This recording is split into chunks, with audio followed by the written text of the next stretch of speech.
Hi guys, and welcome to another Gas City Gaming Warhammer 40k 8th edition preview video. My name is Dave, it's good to see you back. I'm coming to you at a normal time of day this time, and in this video we'll be taking a look at a few details about an army we've had really few things about so far, Necrons. So a few little details about a couple characters and a couple units, some weapons, and one complete data sheet that's really cool, I'm really excited about. So the big question about Necrons has been... There's been a couple of big questions, Gauss being the other one being reanimation protocols. We've had the reanimation protocol rule revealed to us now. So I copied and pasted this straight from the GW release page, their community page, because I wanted to make sure I got this right for you. So when a Necron model with this rule, reanimation protocols, dies, keep track of how many in the unit have gone down. You will then be able to place models back into their units every turn on the roll of a 5+ per model lost. Now they didn't say when this roll was going to be. I'm assuming maybe it's at the beginning of your turn, because we'll see in a second. The models must be placed in unit coherency with the unit it came from. This rule is with the unit it came from, so you can't wake up a model from another unit. This rule is so powerful because it happens at the beginning of, the beginning of each of your turns. So whatever I lost last turn, I get this back the next turn, right? Nope. Nope. I want to say this again for emphasis. You roll for each downed model with this rule at the beginning of every turn unless the unit has been wiped out. So if turn 1, I have a unit of 20 Necrons, you kill 15 of them, on my next turn, at the beginning of my next turn, I roll 15 dice. And on a 5+, a model comes back into that unit. For each thing with reanimation protocols that I've had. So that seems good. I'll just finish the explanation from GW here. So if a Necron warrior is killed in turn 1, you'd roll to bring him back on turn 2, turn 3, turn 4, etc. until either they reanimate or the rest of the unit is destroyed.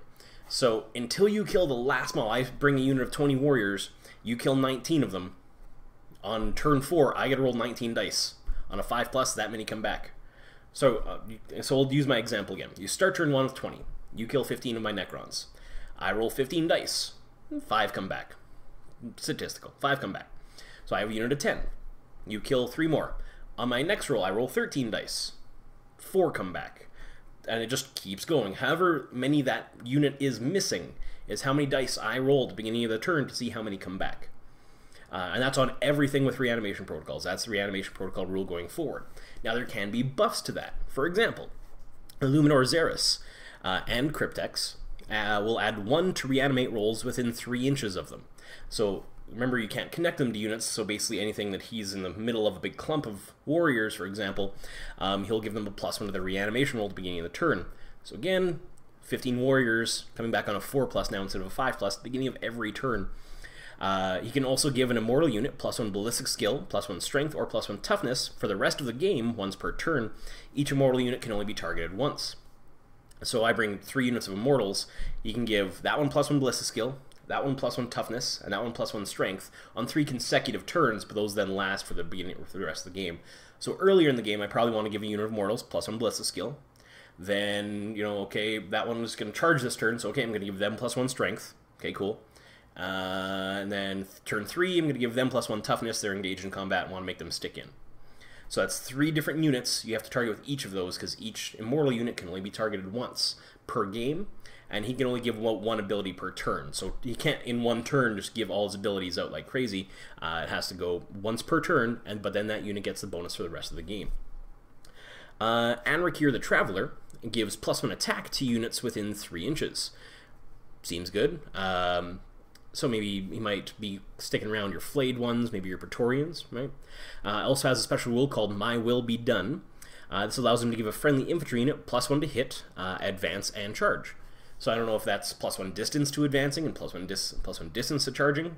So I don't know how exactly they wanted us to take that, but maybe you can advance and charge, or just +1 to the distances of all those. We'll see. But heavy destroyers seem real good.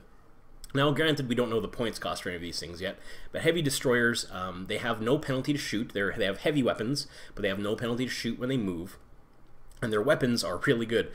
Strength 9, AP -4 subtraction from their armor value, and a D6 damage. So you get a unit of 3 or 4 of those guys, and that seems pretty good. They're going to be expensive, granted, but if it's anything like before, they have reanimation protocols. They'll have multiple wounds now, probably a 3-up save, so seems good. Warrior's standard Necron warrior gun is actually, in my opinion, a little better than a bolt gun, whereas it didn't used to be. It's strength 4, AP of -1, rapid fire 1. So that AP modifier on the base warrior weapon is pretty good. Helps give kind of the same feel as Gauss. We haven't seen a Gauss special warrior yet. So that's their Gauss Flayer, like you can see on the other side of the page. 24-inch range, rapid fire 1, strength 4, AP -1, 1 damage. The Immortals have the Gauss Blaster. It's a 24-inch range, rapid fire 1, strength 5, AP modifier -2. So around Immortals, really good AP for a weapon there, and probably wounding a lot of units on 3s, and 1 damage. Gauss Cannon, now we don't know what's going to be carrying the Gauss Cannon yet, is 24-inch heavy 2, strength 5, AP modifier -3, and D3 damage. I think the Gauss Cannon before was on the Necron, not heavy destroyers, just regular destroyers. So if that's on regular destroyers, that also seems pretty good. Living Metal return, we know what that rule is now. Allows units to heal a wound on every turn. So a lot of our characters will have Living Metal. The same thing with our vehicles. For example, the Monolith. Now, this was spoiled kind of late last night, I think, or yesterday afternoon-ish. It was a Spanish version, or a French version, though, and I can't read that. So, English. Here. So we have our variable roles for the Monolith. It's movement. So we'll go over its table first here. Remaining wounds starts at 20. So if it's 20 to 11 wounds remaining, it can move 6 inches, and has Bliss skill hitting on a 4. And a Portal of Exile roll, we'll get to that, of a 4. Remaining wounds 6 to 10, moves 5 inches, hits on 5s, and Portal of Exile roll is a 5. Remaining wounds 1 to 5, it moves 4 inches, Bliss skill hitting on 6s, and Portal of Exile roll is a 6. Its remaining stats, its weapon skill hits on 6s, is Strength 8, Toughness 8, 20 wounds, 3 attacks, Leadership 10. Are we going to see Leadership 10 for Necrons again? Because that'd be kind of broken in this new game.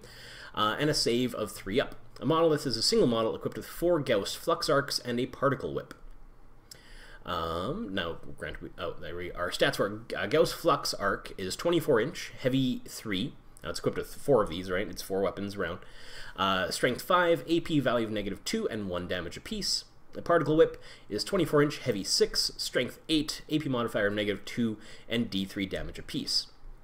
So, strength 8, heavy 6, that can pump out a lot of shots. Has Living Metal, so it can recover a wound on every turn. Has Death Descending, essentially its Deep Strike rule. So you can set it up in the upper atmosphere instead of placing it on a battlefield. At the end of any of your movement phases, the Monolith can plummet to the battlefield, set it up anywhere on the battlefield that is more than 12 inches from any enemy models. You'll see why in a sec. Portal of Exile. When an enemy unit, other than a monster or vehicle, charges this model, its Portal of Exile may activate. Roll a d6 and compare it to the value required on the damage table above. That one. If the roll is successful, the charging unit suffers d6 mortal wounds. So that seems pretty good, especially if it's early game they're charging it. On a 4-up, 50% chance it takes d6 mortal wounds.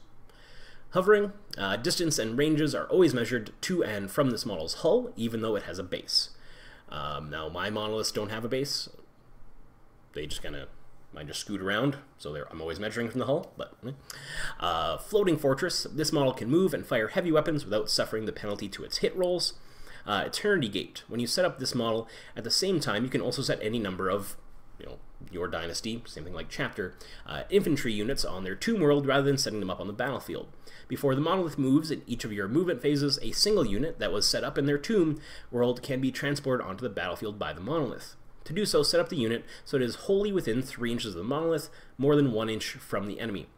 If all friendly night sides and monoliths are destroyed, any units still on the tomb world are considered to be slain. So that means that night sides will have this this Eternity Gate rule as well. So that seems pretty cool. Kind of those little spoilers they let leak out, not accidentally, but kind of accidentally.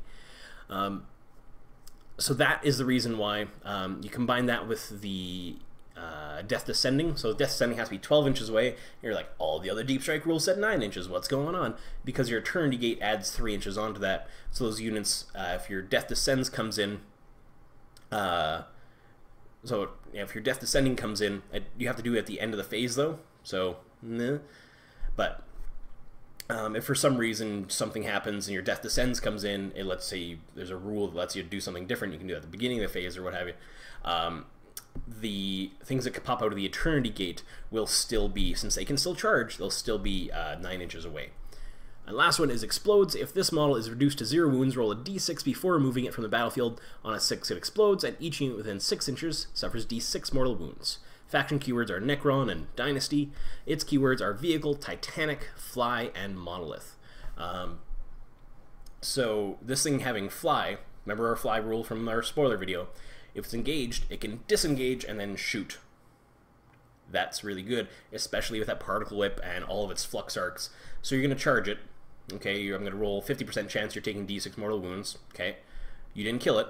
Disengage. Pew, pew, pew, pew, pew. And stuff pops out of the Eternity Gate and shoots you, and right, Monoliths, I really hope, I have a couple, I really want to use them again, semi-competitively at least, so really hope they're good going forward. But that's all I have for you guys for today. In our Necron preview video, this is the first bit we've heard about it, and I'm a Necron player, have been since their 5th edition rules. So I am excited for them. We'll see what they are going forward. It's really interesting to see now what the Gauss question, what the answer to that is for sure. Hopefully we find out soon. And hopefully we find out some of the points costs for everything. If nothing else, it's just a little over 2 weeks away, right? June 17th. Speaking of, if you are in the Medicine Hat area on June 17th, come on down to Comic Readers on Railway Avenue. We'll be having a release day event. You can come on down, hang out with me and a bunch of other people who love 40k, play some new 8th edition, check out the new books. I'll have all my stuff free to look through that. If you don't have models, that's okay. You can use mine. If you do have models, you can bring them down. We can play with those too. Just looking to have a fun day playing 40k down at Comic Readers here in Medicine Hat. It should be a good time, I'm hoping. So even if you're a new player, don't worry about it. You can just come down, hang out. You don't have to play. You can play a little skirmish game. We'll find something for you. You'll have some fun. But I believe that's everything I have. Oh, don't forget the giveaway, guys. So if you've noticed, this channel has recently become monetized. But what I want to do for you guys as a thank you is that every penny this channel makes until June 17th will be going forward to more prizes for the giveaway. What the giveaway is we're giving away base, or the core rulebook, and 5 indexes. That's what we're giving away for sure. Every penny I make will go towards more prizes, whether that's another index or 2, whether it's another core rulebook, or whether it makes it all the way up to a starter kit. We don't know yet because June 17th is a couple weeks away, but whatever you want, more views for the videos gets more money towards the prizes, right? And that's just my way of thanking you, giving you back for hanging out with me for this time while you're watching the video. If you want to know how to enter, all you have to do, if you haven't already, is sub to this channel and comment on this or any other Warhammer 40k video, and you'll be entered in for the draw. Make sure your subscriptions are set to public so that I can see you've subbed and entered you in the draw. Okay, so that's all I have for you today for the 3rd time today. I hope you guys have an awesome rest of your day. I know I will. And remember, as always, the Emperor protects.